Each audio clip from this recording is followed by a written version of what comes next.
Marketing é geração de valor para o cliente, capturando valor em troca.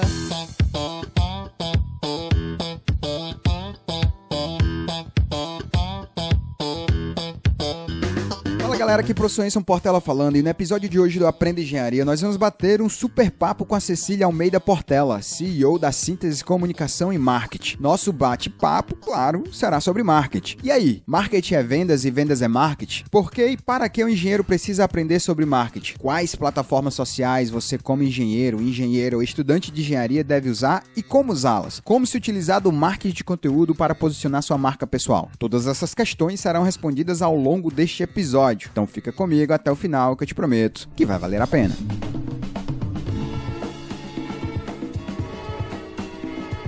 Para a gravação desse podcast, eu tenho aqui comigo na mesa o Cairo Braga. Fala galera, aqui mais um papo de hoje, falar sobre marketing. E ela, Yasmin Costa. Fala galera, um prazer estar aqui com vocês. Bora aprender um pouquinho sobre marketing? E a nossa convidada especial, Cecília Almeida. Prefere que eu te chame de Cecília Almeida ou Cecília Portela? Na verdade, eu prefiro que você me chame de Cecília Almeida Portela, que é o meu nome de guerra. Pronto, Cecília Almeida Portela. E o Portela dela não tem nada a ver com o meu, tá?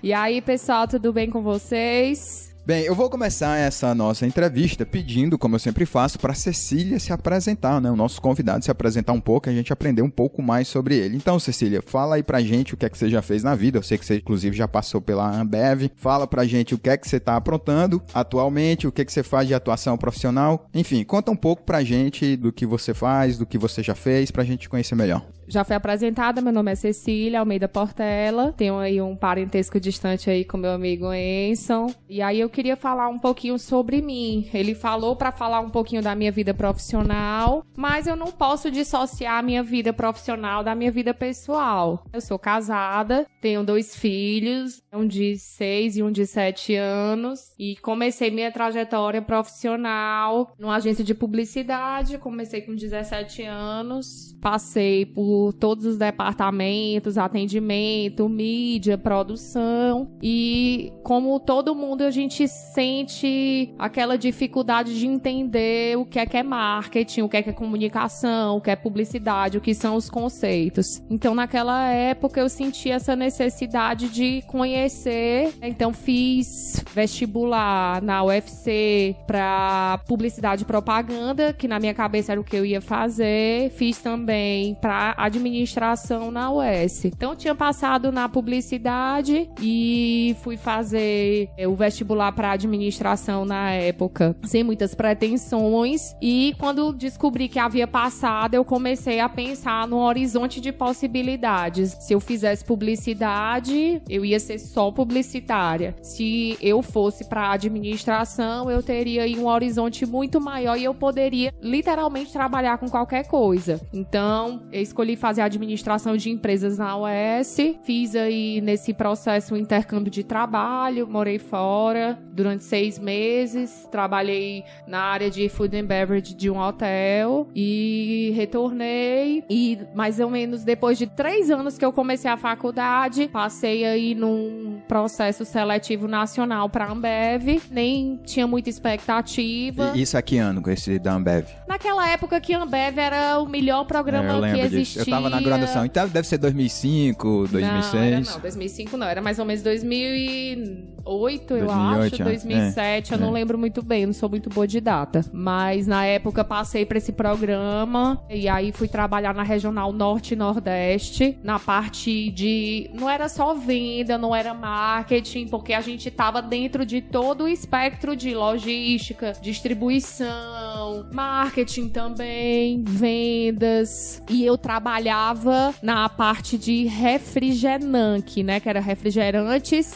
e bebidas não carbonatadas. E chama refrigerante mesmo? Refrigerante. Era que a gente trabalhava esse nome porque eram os não carbonatados. Nunca ouvi essa palavra. Tu já, Caio? Mas aí era um nome técnico lá interno. Ah, tá. Então a gente trabalhava lá na regional que cuidava da parte norte e nordeste, e aí que era engraçado porque porque não era bem o norte e o nordeste. Era uma parte do norte e uma parte do nordeste. Eu cuidava da parte de produtividade de refrigerantes nessa área e trabalhava com marketing. Foi até aquela época que teve aquela estratégia de Ceará e Fortaleza, da Pepsi, pode ser, e tudo mais. Então eu trabalhava com isso. E aí eu engravidei nesse período do meu primeiro filho, Miguel, e eu vi que ali não seria o caminho para ser seguido. Eu já tinha passado 2 anos aprendendo muito. Então lá você pensava que ia trabalhar com marketing, que você ia ter aquele oba-oba todo. E era o dia todinho na planilha, o dia todinho PowerPoint, criando estratégias. Então, na verdade, abriu muito a minha cabeça. Por quê? Porque a gente passou a ver que não existe marketing sem venda. É isso aí. E isso foi uma grande quebra de paradigma do que eu havia vivido anteriormente na publicidade, porque a gente valoriza muito a imagem, a gente valoriza a ideia e a gente não tem muito acesso a questão de resultado. Lá tudo que era feito precisava ser validado com números. Então tudo que a gente fazia, a gente tinha que fazer um cruzamento com resultado de venda, como é que tinha sido recebido, com pesquisa Nielsen, que é uma pesquisa de mercado que ela é mundialmente utilizada. Então para mim foi uma grande escola. E aí eu senti que eu já estava preparada para retornar, né, para minha área de origem, que é a agência, que é a síntese.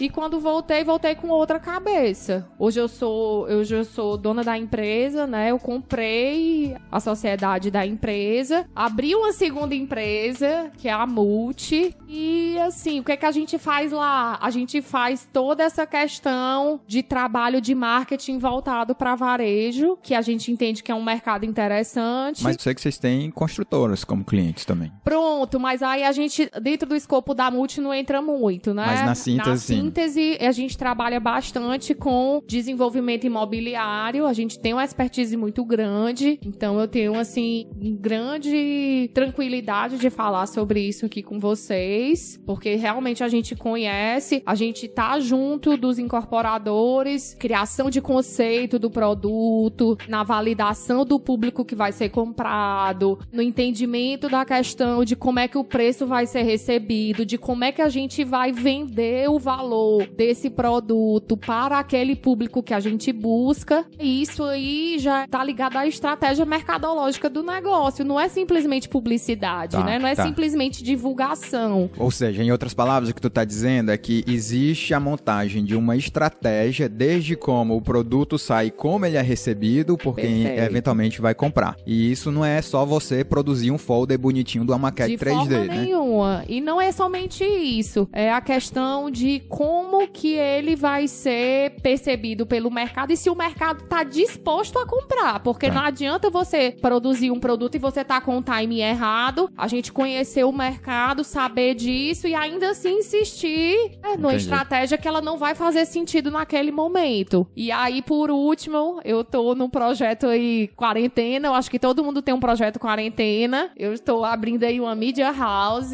que é uma empresa de produção de conteúdo de vídeo, e aí não é só pra rede social, a gente já trabalha aí com várias mídias, vários meios. E a gente vê que hoje é muito nessa realidade de live pandemia, e aí eu tô nesse terceiro empreendimento, porque eu não consigo ficar parada. No final das contas, o meu negócio é empreender na área de marketing. Entendi. Legal, legal. Bem, já que você utilizou aí a palavra marketing, que é o nosso objeto de discussão do nosso episódio, o que eu vejo, assim, né, no meu entendimento, eu acho que existe, assim, uma grande confusão, e eu acho que isso não tá nem certo na minha cabeça também, sobre o que de fato é marketing. Acho até que é muito comum as pessoas associar marketing somente à propaganda. O que é marketing? O marketing é a propaganda da TV, algo desse tipo. Eu já vi gente achando que marketing é vendas, e você já até falou aí na sua introdução que são coisas distintas, que às vezes o cara do marketing nem tem acesso ao que foi realizado lá de resultado nas vendas. Mas eu sei que, como você também já falou, o marketing marketing é muito mais do que isso. Então, nesse sentido, eu pediria que você aqui nos ajudasse um pouco para abrir aqui o nosso episódio explicando mais pra gente. Acredito eu que quase todos os nossos ouvintes são, na verdade, ou engenheiros ou estudantes de engenharia. Explica um pouco mais pra gente o que é que se entende por marketing a partir de uma pessoa que trabalha com marketing. Para que serve, por que é importante o profissional, por exemplo, de engenharia, que é o nosso caso, e nós recebemos treinamento zero em marketing pessoal, marketing mesmo empresarial, se é que essa expressão faz sentido. A gente não tem treinamento nesse sentido. Então,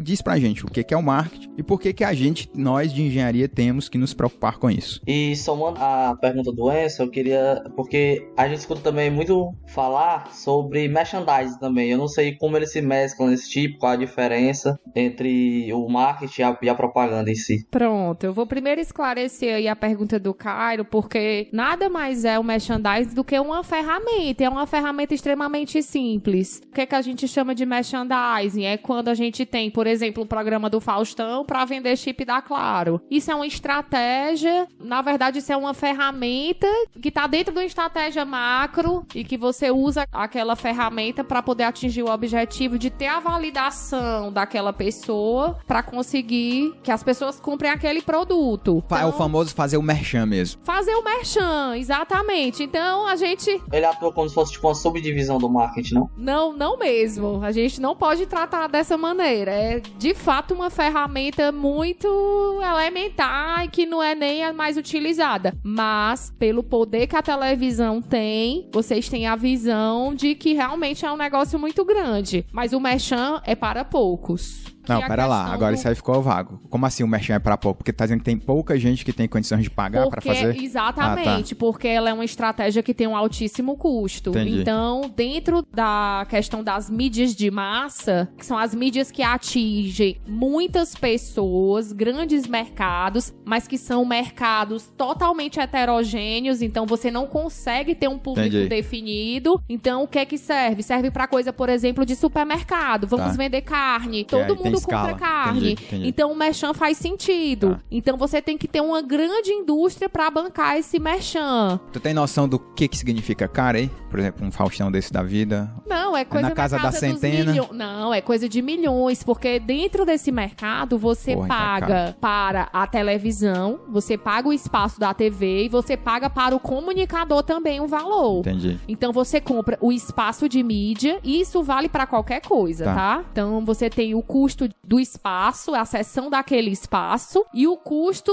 do Faustão, da validação dele, endossar aquele produto e assinar embaixo, entendeu? Então você compra um pouco da moral do Faustão e da audiência que ele já tem. Então realmente é para poucos anunciantes, claro. Muitos clientes. Cecília, aí tipo, por exemplo, sei lá, o BBB agora, tá lá, a mulher tava lá tomando banho e mostrou lá no programa o L'Oréal Paris. E aí é o tipo de merchan? Exatamente. L'Oréal Paris, você deu um exemplo perfeito. É uma grande indústria, ela é fabricante de produtos de higiene e beleza, que tem aí um mix gigantesco, mas ela é uma marca mãe, assim como Unilever, assim como a própria Ambev que a gente citou aqui. Então ela cria uma estratégia de arquitetura de marcas. Engraçado porque a gente usa esse conceito de arquitetura no marketing. E a gente tem a construção da marca. A gente consegue fazer esse paralelo. O que é a arquitetura da marca? É a estratégia que ela é criada em torno daquela marca para posicionar aquelas submarcas e aquelas famílias de marcas dentro da estratégia de negócio. E o que é o marketing? Por que a gente de engenharia tem que se aterrissar nisso? Na verdade, o marketing é um conceito super amplo e por isso as pessoas têm uma grande dificuldade de assimilação e misturam muito o que é o marketing. Mas basicamente, marketing é geração de valor para o cliente, capturando valor em troca. Então, assim, o que é o conceito de você gerar valor para alguém e capturar valor em troca? A gente pode falar de monetização, a gente pode falar simplesmente de dinheiro, de eu produzir um produto, atender a sua necessidade de você comprar o meu produto. Isso é marketing. Sim, isso é marketing. Comercial é o ato de você vender. Outra forma, a gente vê muito essa história de criação de conteúdos grátis. Você baixa o e-book e aí eu lhe mando o e-book. Você acha que esses negócios fazem isso gratuitamente? Não, ele quer capturar teu e-mail. Ele quer capturar o e-mail. Por quê? Porque tem um valor pra ele. Existe uma monetização na segmentação. Por exemplo, você vai fazer um e-book sobre estruturas. Ou você vai fazer um e-book sobre como se posicionar enquanto engenheiro nas mídias sociais. Então eu já vou saber que você é engenheiro, que você tá buscando se posicionar no mercado e eu vou ter os seus dados. Eu vou só fazer uma reclamação aqui, que eu acho que a maioria dos ouvintes aí vão concordar comigo, é que agora o camarada escreve qualquer porcaria, bota a figura linda de um e-book lá, parecendo que ele tem 400 páginas e diz, baixa meu e-book aqui, ou ele coloca algo assim, a Bíblia de não sei o que, a Bíblia das Estruturas. Cara, eu tenho horror a isso, Se você tá praticando esse tipo de coisa, saiba que você nunca vai conseguir o meu e-mail. Então ele bota foda na capa, que agora tá na moda. Tudo tem que ter foda na capa. Não, essa é horrível. Pronto, essa aí é uma estratégia, é a estratégia do choque, né, pessoal? É que nem o Siqueira Júnior também, lá na televisão. Ele fala um monte de absurdo e você fica preso no absurdo. Isso é uma estratégia, porque ele tá pegando você pelo seu estômago. Eu preciso saber, eu preciso entender o que ele tá falando. Mas, com o Siqueira Júnior, eu acho que as pessoas veem ele errado porque veem ele como repórter. Ele não é um repórter. Não, o Siqueira Júnior é um comediante. É uma personalidade de mídia.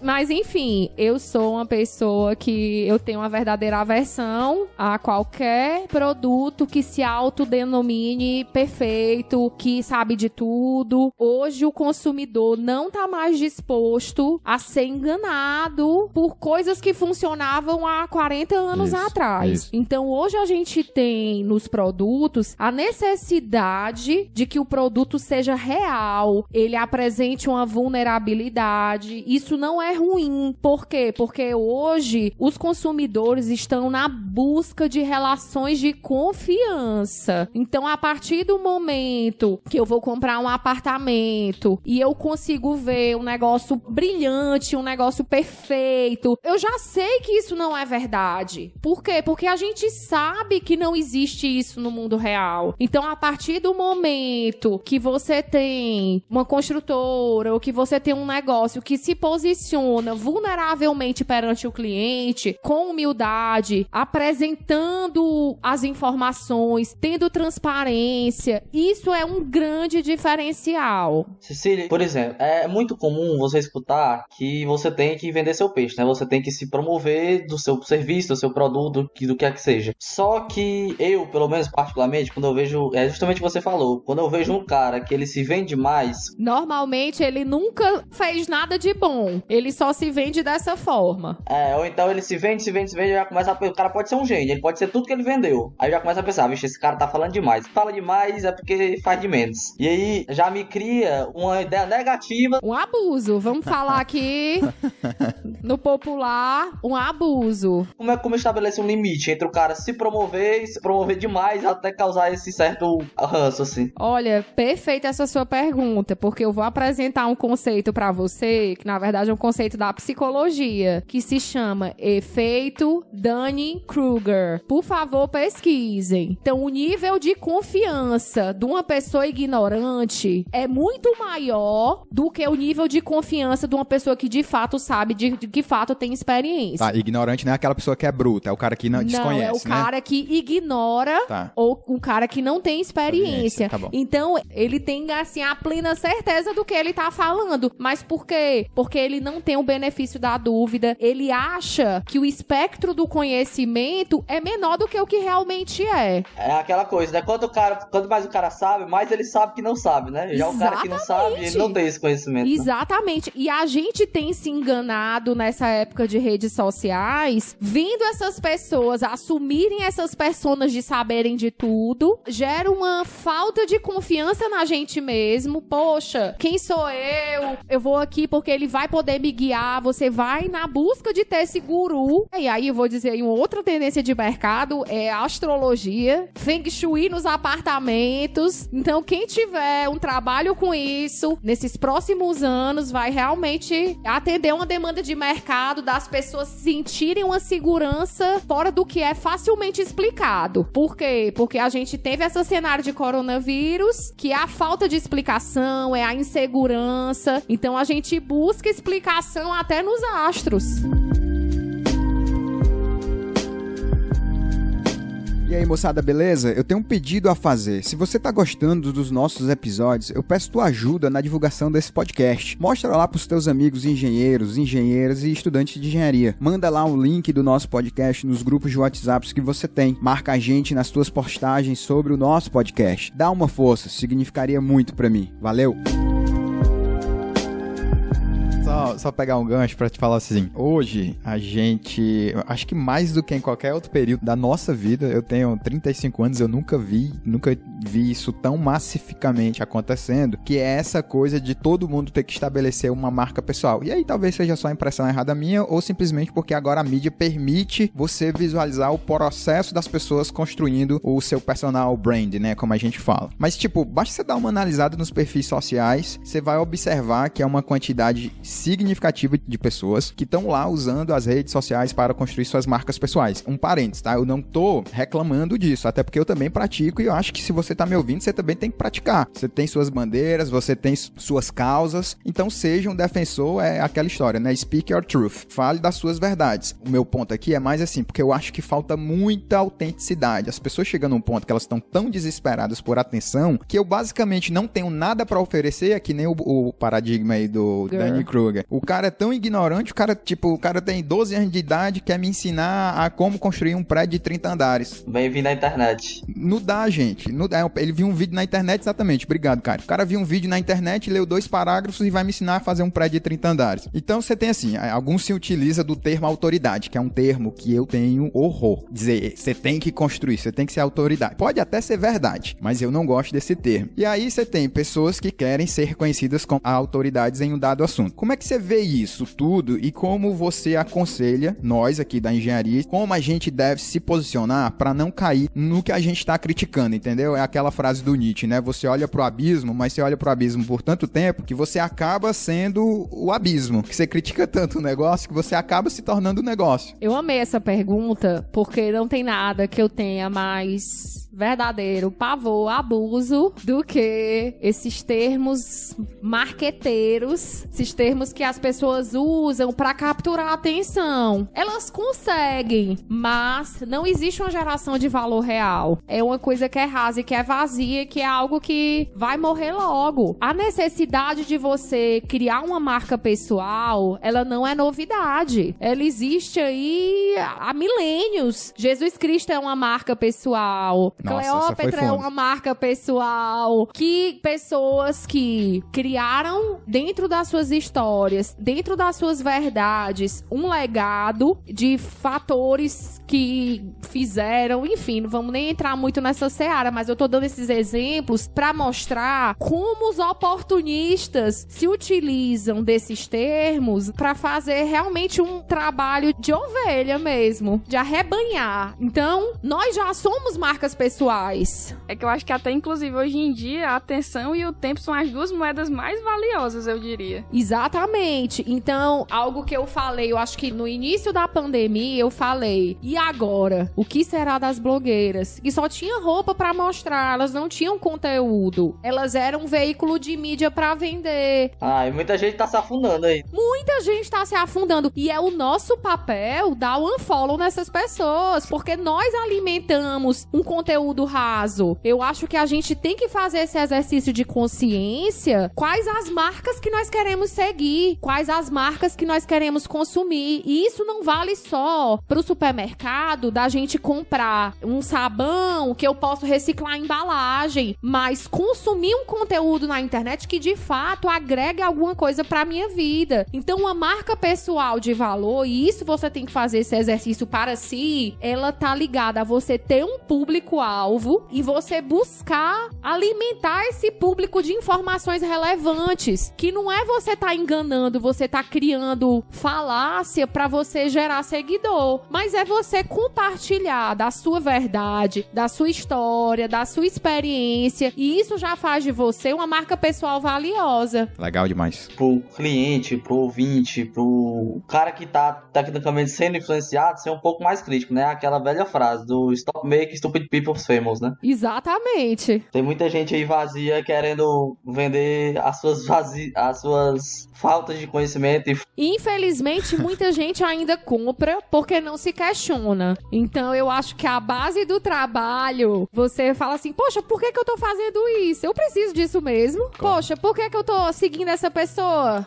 É só pra me dar gatilho, pra eu ficar com raiva porque essa pessoa tá aí, tem milhões de seguidores e me dá, assim, um ranço dela ter tantos seguidores e ser uma pessoa que não tem conteúdo, não gera valor pra mim, entendeu? Não me faz crescer. E eu tô aqui, por vontade própria, doando o meu tempo e minha atenção pra ela. Eu não faço isso. Se você olhar minhas mídias, eu não sigo essas celebridades, porque eu não tenho saco, assim. Eu acho muito superficial, o arranhar do casco, e olha lá, se chega a tocar no casco, porque não dá, minha gente. Pelo amor de Deus, não dá. E não pode criticar, viu? Se criticar, recalque. Se criticar, exatamente. recalque, mas, pô, tem tanta coisa boa, tem tanta página boa, e como a Yasmin falou aí, de forma muito inteligente, né? O tempo é tão escasso que eu cheguei num ponto, assim, de a coisa mais preciosa que eu tenho na minha vida é meu tempo. Então, se tem certas coisas que eu posso, inclusive, pagar alguém pra fazer pra mim, eu pago. Sobrar tempo pra mim. Um exemplo disso, inclusive, é a edição desse podcast. Eu poderia estar editando e economizando esses poucos reais aí, mas tem que delegar porque o tempo é uma coisa escassa. Quando a gente é jovem, o tempo é algo assim, a gente tem menos experiência. Jovem que eu digo, você tem ali 18, 20 e pouquinhos anos, você trata seu tempo de uma forma mais negligente, consumindo mais porcaria. Mas quando você passa ali dos 30, entra na sua vida profissional, cara, tempo é coisa preciosíssima, assim. Hoje em dia, eu acho que uma das coisas que faz séries ser tão famosas é porque você consegue ali, você tem small bites, né? Você assiste um episódio, é 30, 40 minutos, 20 minutos, do que assistir um filme de 2 horas, que pra mim isso já é demais, assim. Hoje eu olho pra um filme, assim, pra eu assistir um filme, cara, tem que ser uma baita de alguém me indicar, porque pra eu pegar 2 horas do meu tempo e doar pra assistir um filme, esse filme tem que valer a pena, meu irmão. Cecília, eu queria só fazer alguns comentários. Eu tô aqui com os olhos brilhando em tudo que tu tá falando. O que eu fiquei muito espantada é que mesmo a televisão hoje, sendo uma coisa que, tipo assim, quase ninguém vê, ainda é muito caro fazer merchandising. Isso pra mim foi uma coisa bem interessante. Yasmin, vamos tomar cuidado com as coisas que a gente acha, certo? Não acho que quase ninguém vê televisão. Acho que não. Isso não é verdade. Uhum. Hoje a gente tem aí a grande mídia, que tá em todos os compartimentos da nossa casa, praticamente, que mesmo que a gente não esteja doando o nosso tempo 100%, a gente liga pra fazer companhia, a gente liga pra buscar uma validação, a gente liga pra poder estar em dia com a pauta, e aí a gente pode usar o exemplo do Big Brother desse ano, que foi a grande pauta, uma grande reviravolta. É verdade. Então, essa é questão de preço, de custo, de investimento, é porque, de fato, a gente tem uma penetração gigantesca. A grande massa ainda é muito influenciada pela televisão, né? Inclusive nós fazemos parte da grande massa. É isso aí, é isso que eu ia dizer. A gente acha... Eu não assisto TV, literalmente, eu não assisto mais TV aberta, mas eu sou bombardeado pela TV aberta todo o tempo, cara. É todo tempo, Gente, você não se livra. A TV pauta ainda, não adianta a gente achar que quem pauta é um site ou é o Instagram, ele tem um alcance muito pequeno, a gente não pode diminuir a importância da TV dentro de um mix de mídia, não existe. Se eu quiser ter uma conversa 1 a 1, que a gente chama, eu vou fazer uma segmentação digital e tudo mais, mas eu não vou conseguir pautar ninguém, não vou conseguir pautar uma sociedade. É aquela história, você não vai ver uma construtora anunciando no Faustão, provavelmente, porque ela é um negócio nichado, ela vende em São Paulo, então só serve pra São Paulo. Mas aí é que tá, e já existe a segmentação geográfica, então você compra, hoje aqui no nosso mercado cearense, eu já consigo segmentar, o CE1, que é no norte, que é aqui Fortaleza, região praiana, e o CE2, que é a região do Cariri, que é uma região... Sério, tá nesse nível já. Porque vocês não porque conhecem, é fora da nossa já realidade. É uma coisa até antiga. antiga, já Nossa. deve ter um. Porque eu sei que 7 tem anos, segmentação por estado, porque tem as filiadas, por exemplo, de uma dada emissora, paulista ou carioca, mas nesse nível, assim, de nichar Sim. dentro das cidades, parabéns Sim, aos envolvidos. Já existe e as TVs têm feito um trabalho muito importante de inteligência de mercado, porque eles estão acompanhando o crescimento do digital. Então, hoje não existe mais essa diferenciação. Mas a gente está falando de TV, a gente está falando de mídia digital, e eu queria esclarecer para vocês que isso não é marketing. Isso é estudo de meios que tá dentro de publicidade.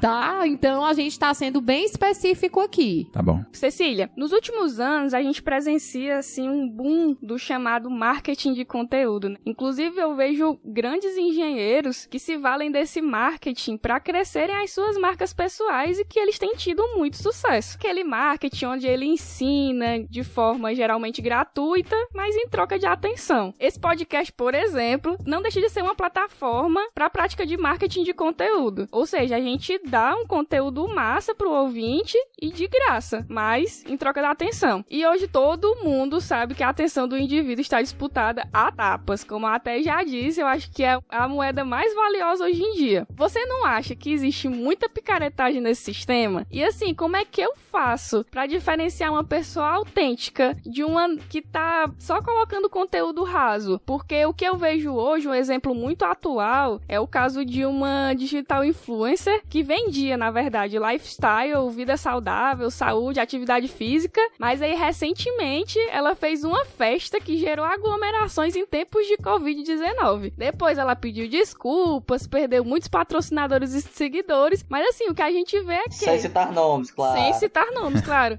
Mas é muito difícil encontrar alguém que é aquilo que tá vendendo. Como é que eu faço pra diferenciar isso, Cecília? Me ajuda. Como já diria Raul Seixas, todos somos metamorfoses ambulantes. Então, a partir do momento que você levanta uma bandeira dessa e você não tem nenhuma vulnerabilidade, você não come um chocolate, para os seus seguidores verem, porque você quer manter aquela imagem de perfeição, de fato, o baque é muito maior quando você acidentalmente se expõe. Então, a gente já falou um pouco sobre essa questão do marketing de conteúdo e de como temos muitas pessoas, eu não vou nem chamar de picareta, tá?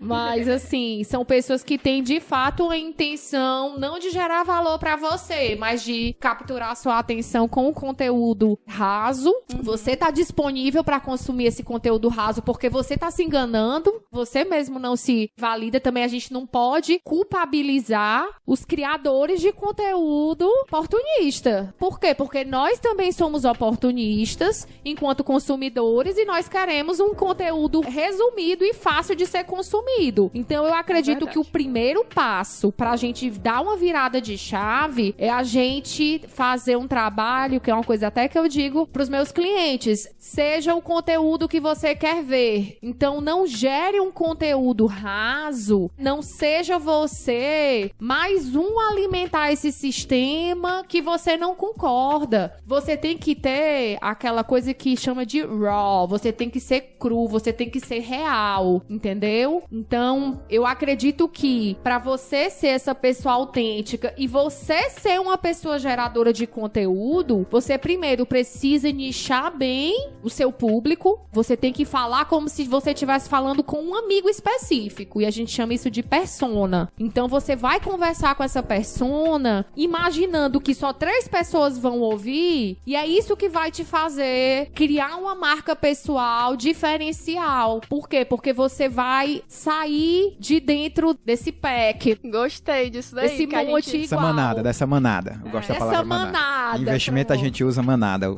A galera tá sempre fazendo a mesma coisa e tomando. Isso vai valer pra qualquer coisa. Cecília, o que você indicaria pra galera que tá escutando a gente e quer começar a se posicionar mais pro mercado, pro mundo profissional, assim? Quais dicas de prática você daria? Qual plataforma a pessoa tem que priorizar na hora de entrar ou preferir? Como deve ser a interação dela com o público? Quando eu digo práticas, eu quero dizer algo mais palpável, mais executável. Tipo receita de bolo mesmo. O cara tem que postar todo dia, tem que ter um perfil mais profissional, colocar lá suas fotinhas trabalhando, coisas do tipo. E as plataformas mais seguras, assim, pra ter esse alcance mais efetivo. Primeira coisa é você ter todos os teus perfis atualizados em todas as mídias. Então, se você vai se posicionar profissionalmente, você precisa ter uma consistência nos teus perfis. Mesmo que você queira manter o teu Instagram um perfil pessoal, você tem que ter nesse perfil pessoal uma consistência e algo que não vá ferir aquilo que você está se vendendo enquanto profissional. Então, assim, se você tem um perfil profissional no LinkedIn, todo atualizado, você publica regularmente artigos, você pediu para os seus parceiros de trabalho lhe validarem, darem opiniões sobre você, você é ativo, você curte publicações relevantes para a tua rede acompanhar também, no teu Instagram tu não pode estar bebendo nos teus stories, fazendo bagunça, porque eu acho que isso não é vulnerabilidade. Eu já acho que isso mostra que você... É falta de consistência. É falta de consistência. Você tá perdido, você ainda tá meio perdido. Exatamente. Uma coisa que eu vejo assim, as pessoas às vezes assim, não, eu não gosto de postar coisas profissionais aqui, nessa plataforma. Pensa assim comigo, eu não critico, só na minha cabeça, tá? Eu digo, cara, não tem mais isso. Eu acho que essa divisão, gente, acabou há muitos anos. Não tem essa divisão de agora eu sou profissional e agora eu sou pessoal. Isso acabou. Virou um engoldo, tá tudo junto. Então, você trabalha 24 horas porque o WhatsApp lhe permite, seu chefe, lhe mandar mensagem, ou você mandar mensagem pros seus funcionários 2 da manhã. Eu troco mensagem com o pessoal que trabalha comigo 1h da manhã. Ontem, 2h30 da manhã, eu trabalhando, eu trocando mensagem com a galera. Eu mando a mensagem. Isso aí vai de cada um. Eu mando a mensagem. Mas você não precisa responder agora. Mas o que eu tô te falando é assim, tem essa interação. Não tem jeito. Então, essa coisa de separar perfil profissional, perfil pessoal, eu pessoalmente acho isso que não existe. O cara, ele vai te olhar no canto porque ele te atraiu profissionalmente, no outro canto ele vai olhar. Se tu começar a mostrar o teu pessoal demais, tua intimidade demais, que nem a Cecília falou, eu vou dar outro exemplo. Você tá lá defendendo uma pauta de, sei lá, eu sou instalador elétrico, eu trabalho com geotecnia, aí no LinkedIn meu perfil é maravilhoso, eu escrevo coisas técnicas no LinkedIn. No meu Instagram eu trato como algo mais pessoal, passo o dia inteiro sentando o pau nos políticos, só falando de político. Cara, na minha opinião isso é um contrassenso. Isso é um super contrassenso. Mas eu acho que isso é mais uma questão psicológica, sabe? Eu acho, assim, eu particularmente acho meio assustador esse negócio de você não ter mais meio que um espaço pra sua vida pessoal e tá tudo interligado. Eu acredito em você, eu concordo, não existe mais essa diferença, mas é meio que uma alternativa psicológica do cara meio que, isso aqui eu vou separar, sabe? Tipo, isso aqui vai ser a minha válvula de escape, alguma coisa do tipo. Não, mas aí então não bota no ar, tipo, eu tenho meu casamento. Eu tenho pouquíssimas postagens das minhas coisas do meu casamento. Você nunca viu uma foto do meu casamento. Por quê? Porque eu blindo o meu casamento. Mas você vê, uma vez ou outra eu faço alguma coisa com a minha filha, porque minha filha passa muito tempo comigo. Então ela não tem como não aparecer nas minhas coisas. Gente, eu vou começar com a primeira frase que eu falei aqui nesse podcast. A primeira coisa que eu disse é que eu tinha 2 filhos, porque eu não separo o meu pessoal do meu profissional. Aí. Então eu já comecei falando pra vocês, mostrando essa fraqueza, entre aspas, que eu tenho 2 filhos, porque isso pra mulher, hoje no mercado profissional, a tendência dela é esconder. Por quê? Porque a mulher no mercado profissional, ela é mal vista se ela tem filhos. É verdade, porque a mulher é aquela que vai precisar levar o filho pro médico, entendeu? Só que hoje, gente, a gente não consegue, principalmente nesse cenário de pandemia, onde a gente tem a situação onde a mãe fica em casa com os filhos na maioria das vezes, com as responsabilidades do homeschooling, da limpeza da casa, sobra muito mais pra ela. Então eu acho que isso me faz ainda mais poderosa do que o que eu sou. Então vocês estão falando isso, Cairo e Enson, muito da visão do homem. Apesar de saber que o Enson não é um homem machista, o Cairo eu não conheço, mas a gente tem que abrir um pouco a cabeça que existe essa diferença profissional e que essa validação de que o mundo real, ele existe enquanto mundo pessoal e mundo profissional, e é uma coisa só, não tem como você dissociar. Apesar da gente ter as situações de segmentar os seus perfis para você saber o que é que você coloca em um, o que é que você coloca em outro, isso tá muito ligado à questão da vulnerabilidade que eu falei para vocês já várias vezes. A partir do momento que eu mostro que eu tenho meus filhos, que eu dou atenção a eles, que eles são meninos legais, que eles estão estudando e tudo mais, eu acho que isso me valida ainda mais enquanto profissional. Concordo 100%. Eu também vejo dessa dessa forma, porque dentro das minhas mídias eu faço post às vezes com as minhas filhas, brincando e tal, e realmente isso acontece, as pessoas criam empatia com você. Exatamente. É incrível como o público feminino me olha assim, tão lindo você com a sua filha, que fofa, isso realmente acontece. E assim, é uma verdade, você tá dizendo muito claro, você coloca, já várias vezes eu vi postagem sua nos stories com a Catarina no colo, mas porque é a sua realidade ali, entendeu? Você não precisa esconder ela como se ela não existisse, como se ela fosse um empecilho ao seu trabalho. Pelo contrário, os filhos da gente são as nossas razões de querer trabalhar ainda mais, de querer ter mais sucesso, de querer crescer, porque a gente tem que ter um exemplo, né? A gente tem que ser um exemplo. Eu vou só abrir um parênteses aqui. Na minha vida inteira, eu tive Instagram fechado. E assim, poucos dias atrás eu abri o meu Instagram, tá público agora, porque eu quero trazer um pouco dessa minha parte profissional pra dentro do meu Instagram. Só que eu vejo muito a questão de segurança. Por exemplo, eu já passei por um sequestro. Então, tipo assim, a pessoa que me sequestrou sabia tudo da minha vida. Então, assim, eu fico muito com medo, assim. Sim, mas sabia tudo da tua vida que tem o Instagram fechado, então não era o Instagram. Sim, mas aí eu fico pensando assim, como é que eu vou misturar a minha vida pessoal e profissional no meu Instagram que é aberto, entendeu? Então eu entrei um pouco nesse negócio de segurança, então assim, eu fico um pouco um pé atrás, assim, até onde eu posso postar alguma coisa. Gente, eu queria falar algumas coisas pra vocês, não quero que vocês fiquem apavorados, tá? A solução genial foi a do Close Friends do Instagram. Essa foi sensacional. Eu vou ser muito sincera, você não precisa ter medo da sua rede social, porque os teus sequestradores, os hackers, eles têm maneiras e estratégias muito mais fáceis de conseguir todos os teus dados pessoais. E eu te digo isso porque eu já comecei a fazer um trabalho em cima de segurança da informação e como trazer essa realidade de novas práticas de segurança da informação para dentro das empresas, porque tem que gerar uma mudança de comportamento. Então, o que isso tem a ver com marketing? Tem tudo, porque a gente precisa vender e a gente precisa traduzir todas as normas técnicas para a realidade e para a vivência de pessoas em todos os níveis da organização. Você imagina você ter um sistema que você acessa, que você dá entrada nesse sistema com informações básicas, e a forma mais fácil de você apresentar essa vulnerabilidade que no sistema não pode haver, só nas pessoas. Então, assim... Não tem jeito. Não tem jeito. Não tem jeito. Eu já me convenci disso há muito tempo. Essa questão de segurança online, segurança na internet, isso não existe, gente. Um dia que o cara quiser pegar a tua senha, ele quiser pegar teus dados, ele vai pegar. É só ele querer. Privacidade é ilusão muito grande. O cara que vai lá e tampa, bota o seu adesivo na webcam do notebook, esse cara tá muito iludido. O pior que não, viu? Não, ajuda eu também acho muito. que não. Ajuda sim. Tu é doido, ajuda muito. Eu acredito mais na proteção pelo hardware do que pelo software, pelo de físico. Fato. Entendeu? Mas o que eu tô dizendo é, tipo, ele bota o adesivozinho na câmera do notebook, vai lá do celular e ele não volta. E ele vive com o celular. E é muito mais Sim, pessoal mas o celular notebook, tá pra entendeu? cima. A câmera do notebook tá na sua frente. Tem duas câmeras. E faz diferença, quem nunca vai todo dia no banheiro e leva o celular junto? Com certeza. Comportamento do consumidor, a pessoal. maioria dos posts é na hora do número 2. Yours is just some tepid off-brand generic cola. What I'm making is classic Coke.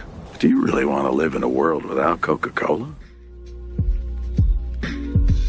Eu assisti uma série, que aliás eu super indico, tá? Você tá ouvindo a gente aí, vai lá, vale a pena assistir essa série chamada Mad Men. Essa série, ela é massa, não só pelo conteúdo, porque a série inteira é dentro de uma agência de marketing, mas ela é muito bacana porque ela é nos anos 60, ela acontece em meados dos anos 60, a década de 60, na verdade, são 7 temporadas. Ela é muito fiel à sua época lá, então ela mostra como é que era a vida, mostra os acontecimentos da Guerra Fria, é muito bacana, Mad Men. E aí, a série tem um trecho lá do personagem principal, Don Draper, que aliás tá um papel muito massa mesmo do ator lá, e ele eu lembro de uma frase que ele diz assim, ele fala mais ou menos assim: What you call love was invented by guys like me to sell nylons.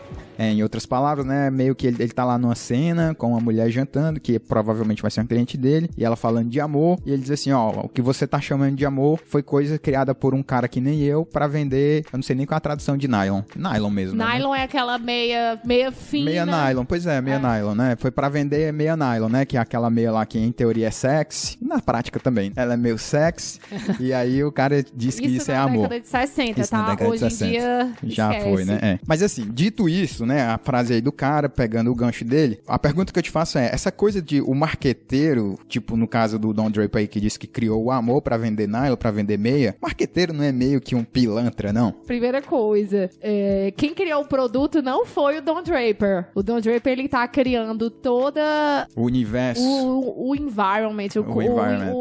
Nossa, eu juro que das palavras em inglês. Eu juro que eu pensei em environment. Foi a primeira palavra, assim, mas eu não vou falar porque é environment. O ambiente, vai, o cenário. Todo o ambiente, todo o cenário, né, pra vender o produto. Mas a gente entende que o marketing, de fato, é isso. Não é porque ele é um mentiroso pilantra, mas é porque as pessoas querem. As pessoas querem viver nesses ambientes. E a gente vai simplificar. Vamos aqui pra um exemplo contemporâneo. O que é o iFood? O que é... O que é o iFood? O iFood é uma plataforma de compra de comida. De conveniência, é uma conveniência. A gente precisa do iFood? Teoria não. Não precisa. A gente não precisa do iFood. A gente cria essa necessidade e a gente cria toda... A gente, tu tá falando como uma pessoa que consome ou como marketing? Quando tu diz a gente, tu é quem aí nessa frase? A gente é o negócio e o marketing, tá? Porque vocês têm que entender que todo produto, ele nasce de um empreendedor e não do marketing. Claro. O marketing apenas cria essa ambiência para que o produto seja vendido. Sim, concordo. Então, qual é a ambiência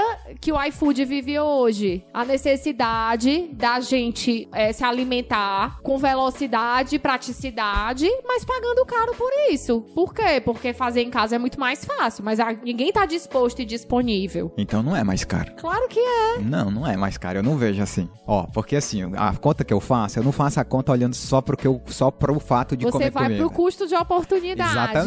Exatamente. Então, o amor tem um custo de oportunidade? Porra, altíssimo. Altíssimo. Imagina quantas vezes na vida eu tive que dar não pra outras pessoas, pra outros relacionamentos, porque eu cheguei no ponto que eu encontrei, na época, minha namorada, e disse assim, é com essa mulher que eu quero casar. É óbvio que se ela é uma mulher chata, ranzinza, que não corresponde, aí você tem o chamado divórcio, que você nunca viu taxas de divórcio tão altas na história da humanidade, eu acho. Mas porque assim, o custo como é que o marqueteiro é que é o mentiroso pilantra? Porque ele cria essa ideia da perfeição. É isso que eu acho. Tipo, eu vou pegar você tá falando aí da década de 60, de fato. O exemplo que você deu foi uma meia de nylon, que hoje nenhuma mulher se submete mais a usar. Eu concordo, né? mas assim... Por quê? Porque aí a gente vai entrar numa pauta que é muito complicada, porque eu já falei até aqui em off, que eu não gosto da palavra feminista, mas eu sou um pouco. Então, nessa época, a objetificação da mulher, ela era criada pelos homens em prol do próprio desejo deles. Mas se a gente sair desse exemplo, por exemplo, vamos pra outra área então, porque o exemplo é só pra exemplificar, de fato. Teve uma menina aí que chegou aqui no Brasil, morava nos Estados Unidos, fez faculdade em Massachusetts. Massachusetts. E voltou pro Brasil como a Bam Bam Bam. Massachusetts. Voltou pro Brasil como Bam Bam Bam. Aí, todo mundo era fã dessa menina. E eu dizia assim, eu tenho um amigo, Ezequiel, que é até da Polícia Rodoviária Federal. Ezequiel é nosso ouvinte aí. Um abraço pra você. E ele era fã dessa menina, me mandava as coisas dela. Eu disse, macho, essa menina nunca fez nada. O que foi que essa menina fez? Não, mas ela foi pra tal lugar. Não importa. Qual foi a empresa que ela fez? E aí, um dia ela inventou inovar numa hamburgueria. Foi a fazer um hambúrguer, que esse hambúrguer vai... Cara, ela criou todo um ambiente de marketing ao redor dela, mérito dela, criou um ambiente de marketing ao redor dela, mas na minha forma de ver, ela nunca fez nada de real para ninguém, a não ser para ela mesma. Aí a gente tá voltando àquela história das fraudes, as fraudes autoridades, e a gente não tá falando bem do marqueteiro, do trabalho, porque existe um termo pejorativo em termos dessa palavra. Eu até nem me posiciono como marqueteira, eu me posiciono talvez como mercadóloga. Por quê? Porque eu estudo mercados e eu busco maneiras e estratégias de que essa troca de valores ela seja vantajosa dentro desse mercado. Então, eu sou uma intermediadora. Eu não posso ser responsabilizada pelo marqueteiro. O que você apontaria aí para os nossos ouvintes como próximas,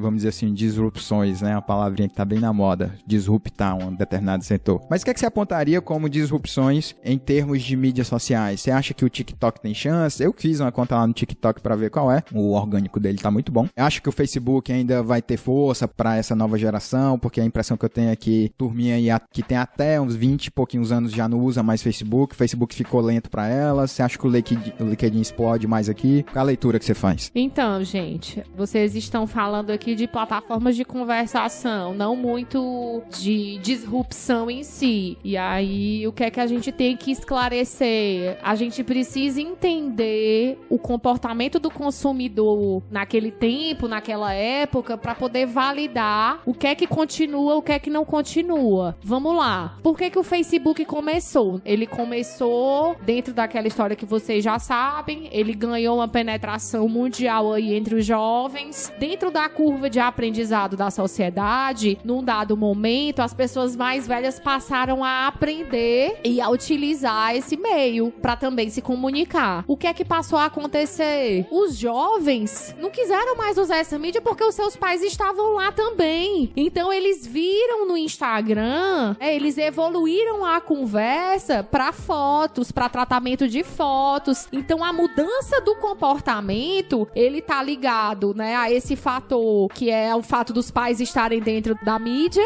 e também a disponibilidade, a intenção de trabalhar com fotos que a gente tinha aí um hardware que acompanhava. Então o iPhone, quando ele chegou, na época mais ou menos, passou a ser pra todo mundo, ele acompanhou essa história do Instagram, de você tirar uma foto, de você colocar um filtro legal, de você colocar ali um pensamento, de você começar a criar essa persona de si mesmo. Então acompanhou o comportamento do consumidor. Então o Facebook meio que ficou pra trás. Mas ninguém nunca deletou o Facebook da mesma forma que deletou a conta do Orkut. Todo mundo deletou o Orkut quando foi pro Facebook. E isso não aconteceu porque o Facebook enxergou e comprou o Instagram. Isso, eu acho que foi então, a maior sacada do Facebook. Você tem uma conta vinculada à outra. E não tem como desvincular. Não tem como. E aí um novo fenômeno, né?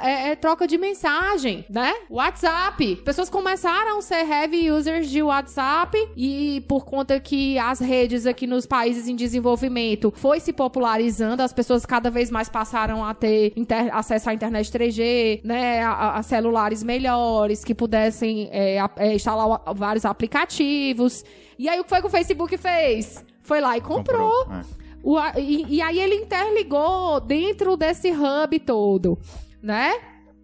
E aí você falou de TikTok. LinkedIn, na verdade, a gente vai citar também, mas ele tem uma proposta totalmente diferente. Eu acho que as pessoas, né? Eu digo que as pessoas no LinkedIn estão no modo business. Porque estão totalmente no modo business. É como muito um melhor. Currículo. Na verdade, é um aplicativo de currículo. Né? Mas eu acho que não sei se o brasileiro, mas eu comecei a usar o LinkedIn com mais força tem um mês e pouquinho. E eu noto que também tá virando uma plataforma de muito conteúdo. Tem muito conteúdo no LinkedIn. Perfeito, exatamente. E ali a gente tem opiniões de valor, porque ali não dá pra ser muito raso, não. Mas aí a gente chega no TikTok. TikTok começou aonde? Começou na China, meu povo, que é o novo celeiro de inovação. Então todas, a gente tem aí BTS, os mais jovens aí que estão me ouvindo vão saber, outros não vão saber o que é, mas basicamente é banda de K-pop, que é a maior tendência mundial aí de consumo. Então todo o consumo futuro, ele vai ser pautado, na verdade, pelo jovem. Concordo. E o TikTok, o que é que ele faz? Ele nada mais é do que uma plataforma de diversão. Ele cria entretenimento, não mais conteúdo. Não existe conteúdo no TikTok. Ele tem entretenimento. Mas uma coisa que eu vejo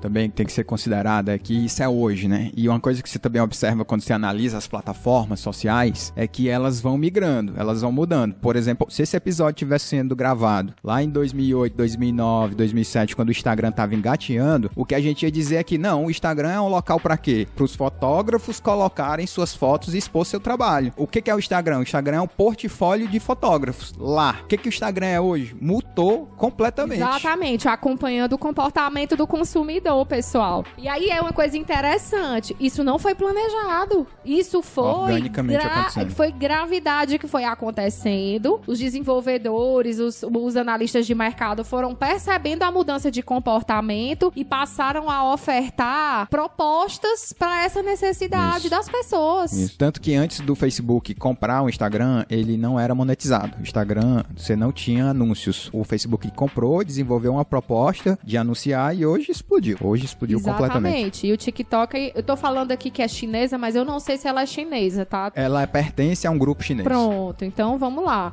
Hoje a China, a gente sabe que é que exporta essas tendências, né? Exportador de tendências. E essa plataforma, eles estão investindo muito. Eles pagam você pra você levar alguém pro TikTok, Exatamente. viu? Se você tá ouvindo e tiver uma conta, pode ir lá. Vocês estão vendo aí a mudança de paradigma? Quem é que tá sendo os veículos de massa aí? Nessa situação, dessa relação com o TikTok? Somos nós. Claro. Nós somos os veículos de massa. Nós que estamos validando o produto. Isso. Cecília, eu sempre peço pro nosso convidado recomendar algumas fontes do assunto do nosso episódio. Então imagina aí que tem o nosso ouvinte, ele gostou do nosso papo, tá lá pensando, pô, gostei do que estão falando, quero começar a fazer marketing, fazer o meu marketing, estabelecer minha marca pessoal. Esses caras aí que estão falando têm razão no que eles estão falando, preciso investir em mim um pouco, no meu marketing. O que você recomendaria de leitura, tá? Algum curso, canais do YouTube que você segue? Onde é que o cara iria, assim, na fonte pra ele aprender um pouco mais sobre tudo isso? Gente, eu sou muito cética enquanto conteúdos desse nível que a gente tem disponível online. Então, eu acho que a leitura acadêmica da área de marketing é super leve. O Philip Kotler, que é o autor, realmente é o pai do marketing, ele escreve com uma grande leveza. Então, eu vou indicar um livro, Marketing 4.0, que ele fala um pouco dessa evolução do tradicional ao digital. Muito bom esse livro. Vai depois disponibilizar o link aí para que vocês comprem. E assim, não vamos nos iludir. A gente não vai aprender nada em podcast, em vídeos de 10 minutos. A gente, de fato, precisa estudar. Aqui é informação. Eu acho que você foi muito feliz no seu comentário, porque existe uma enganação do que é informação e do que é conhecimento. O nosso podcast, ele tá te levando um pouco de conhecimento, porque ela é uma especialista da área, mas pra ti ela chega como informação. Você tá informado agora do que tá acontecendo. Você adquiriu um conhecimento? Um pouco, digamos assim. Você arranhou o casco, mas a gente tá te dando um norte aqui se você quiser se aprofundar no assunto, e como a Cecília falou, você conhecer, você tem que estudar, meu irmão, não tem jeito. O que isso quer dizer é que você não escutou esse podcast, vai colocar lá no seu Instagram que você é profissional em marketing, especialista em marketing. Não dá pra fazer isso, entendeu? Não dá. Bom, pra você ser especialista em marketing, você tem que ter pelo menos uma pós-graduação ou um MBA na área. Se você tiver...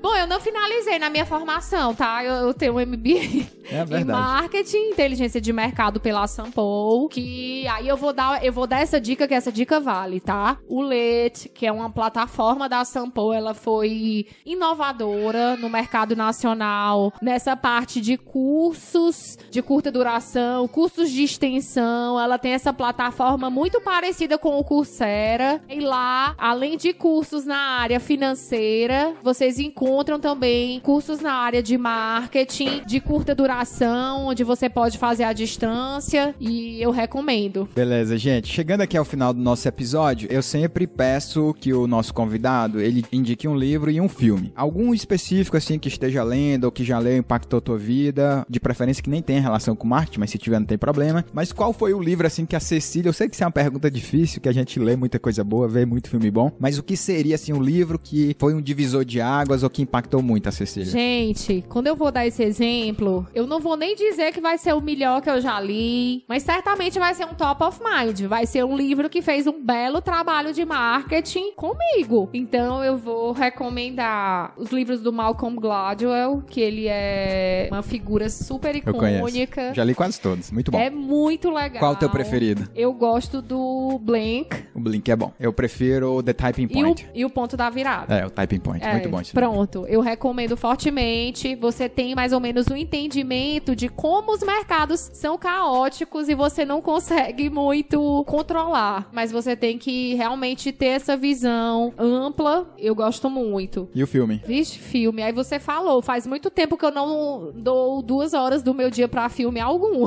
Mas algum filme assim que na tua memória tu gostou? Moana, sabe? Que é uma mulher agressiva que toma de conta do environment. Não é uma mulher agressiva, mas é porque, de fato, não existe a questão do gênero no filme. filme, você não entende, até porque meus filhos que são meninos gostam da Moana. A trilha sonora de Moana é uma das melhores que a gente já fez de todos os tempos. É muito boa. Eu não vou me fingir aqui de sabichona e pronto, foi meu top of mind, foi Legal. Moana. Massa. E aí eu queria deixar aqui o canal aberto, o Enson vai disponibilizar aí meu Instagram, quem tiver alguma dúvida, só ir no post, vai ter link pra tudo.